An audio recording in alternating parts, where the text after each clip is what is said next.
Well, good evening, everyone. I've come along to talk to you about my painting. It was just a hobby, but it's really more than that now. I used to paint in the evenings after work, but now I work 4 days a week instead of 5. That means I spend Friday, Saturday and Sunday on my painting. I have pictures in local exhibitions at least once a month. I'd love to give up my job and spend all my time painting, but I work with computers and I earn more that way. I do make some money from selling my pictures, enough to pay for all my paint, brushes and paper, and a few art lessons. I'd love to go to art college full-time for 3 years, but I've got all the rent on my flat to pay and a car to run. I first became interested in art when I was at primary school. I used to go out with some paper and a few pencils during break time and draw anything I saw. Houses, gardens, people. Then at secondary school, we had art classes twice a week, and I learnt how to use chalk, and then different kinds of paint, watercolours, oils and so on.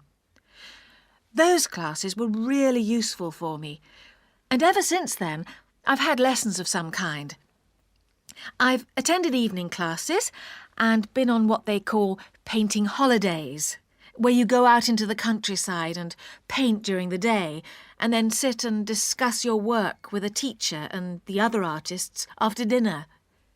Those holidays are great. You learn so much talking to other people studying with you. I've enjoyed painting in lots of different countries.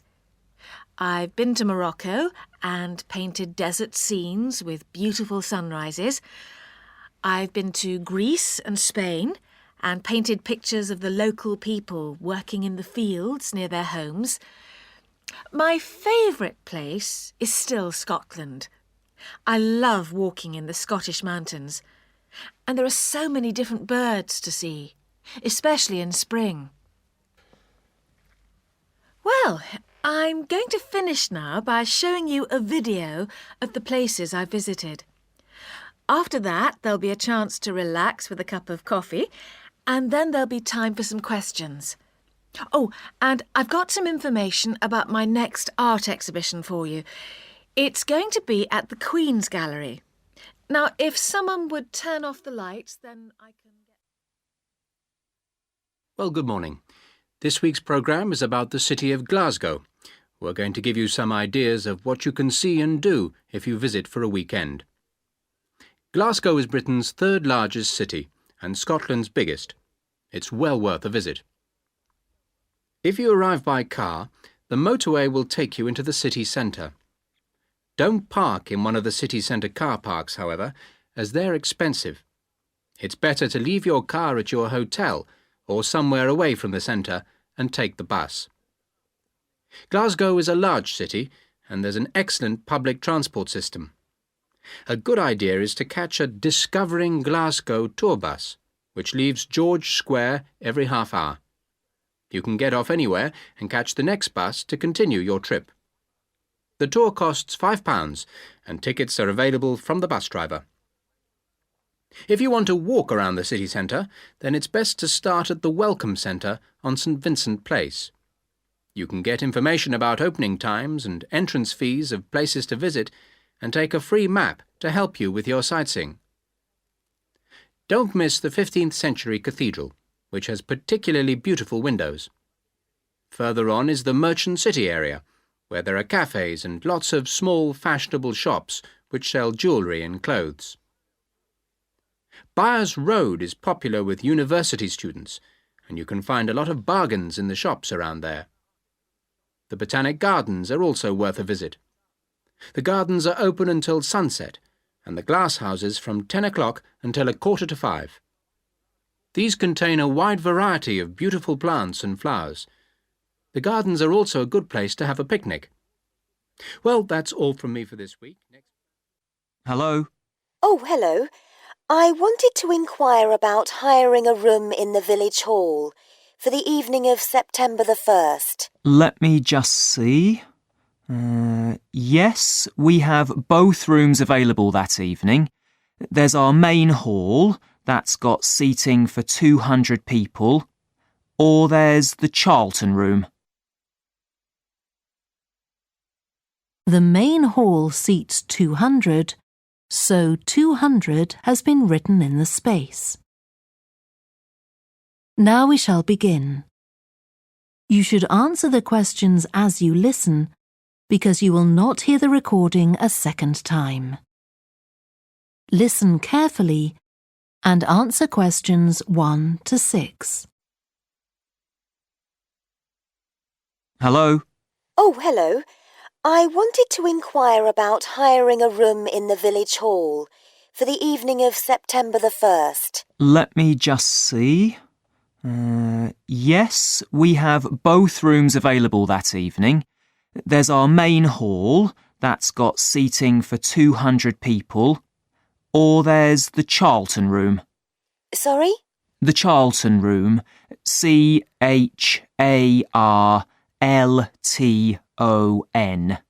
That's got seating for up to 100. Well, we're organising a dinner to raise money for a charity, and we're hoping for at least 150 people. So, I think we'll go for the main hall. How much would that cost? Let's see. You wanted it for the evening of September the 1st? Yes, that's a Saturday. So from 6 p.m. to midnight, that'd be £115. That's the weekend price. It's £75 on weekdays. That's all right. And I have to tell you, there's also a deposit of £250, which is returnable, of course, as long as there's no damage. But we do insist that this is paid in cash. We don't take cards for that. You can pay the actual rent of the room however you like, though. Cash, credit card, cheque. Oh, well, I suppose that's okay. So, does the charge include use of tables and chairs and so on? Oh, yes. And what about parking? Yeah, that's all included. The only thing that isn't included is, you said you were organising a dinner? Yeah. Well, you'll have to pay extra for the kitchen if you want to use that. It's £25. It's got very good facilities, good quality cookers and fridges and so on. OK. Well, I suppose that's all right. We can cover the cost in our entry charges. Right, so I'll make a note of that. Now, there are just one or two things you need to think about before the event. For example, you'll have to see about getting a licence if you're planning to have any music during the meal. Oh, really? It's quite straightforward. I'll give you the details later on. And about a week or 10 days before your event, you'll need to contact the caretaker, that's Mr. Evans, to make the arrangements for entry. He'll sort that out with you. And do I give him the payment as well? No, you do that directly with me. Right. Now, is there anything I need to know about what happens during the event? Well, as you'll be aware, of course, the building is no smoking throughout. Of course. Now, are you having a band? Yes. Well, they'll have a lot of equipment, so rather than using the front door, they should park their van round the back and use the stage door there. You can open that from inside, but don't forget to lock it at the end. OK. And talking of bands, I'm sure I don't need to tell you this, but you must make sure that no one fiddles about with the black box by the fire door. That's a system that cuts in when the volume reaches a certain level. It's a legal requirement. Sure. Anyway, we want people to be able to talk to one another, so we don't want anything too loud. Oh, that reminds me. We'll be having speeches. Are there any microphones available? Yep, just let the caretaker know. He'll get those for you. Right, now, when the event is over, we do ask that the premises are left in good condition.